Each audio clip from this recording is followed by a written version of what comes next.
کہ نوجوانوں کے لیے آپ نے سپورٹس کی گراؤنڈ یا کرکٹ کی گراؤنڈز 10 بنانے کا فیصلہ کیا.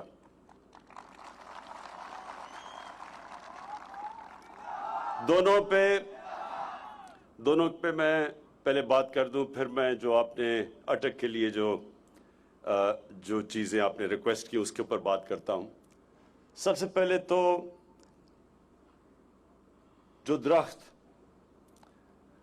میں کیونکہ وہاں نوجوان کھڑے ہیں، آپ کے لیے یہ بہت ضروری ہے سمجھنا، یہ جو ہم درخت لگا رہے ہیں یہ آپ کے مستقبل کے لیے اتنا ضروری ہے کہ آج آپ کو اندازہ نہیں. اس لیے ضروری ہے کہ پاکستان، اور ہماری بدقسمتی ہے، ان ممالک میں سے ہے وہ 10 ملک جو سب سے زیادہ موسم کی تبدیلی سے متاثر ہونے والے ہیں. ہم ان 10 ملکوں میں سے ہیں، اور موسم کی تبدیلی ایک جس کو کلائمیٹ چینج کہتے ہیں، جو کہ یہ گرین ہاؤس گیس کے ایفیکٹس کی وجہ سے دنیا میں موسم گرم ہو رہا ہے. اور پاکستان کیونکہ ان ملکوں میں سے ہے جدھر سب سے زیادہ متاثر ہوں گے ہم اس موسم کی تبدیلی سے، کلائمیٹ چینج سے، لہٰذا یہ آپ کو سمجھنا چاہیے کہ ہمیں ہر وہ چیز کرنی چاہیے کہ یہ جو موسم گرم ہو رہا ہے اپنے ملک میں اس کے اثرات ہم کم کریں.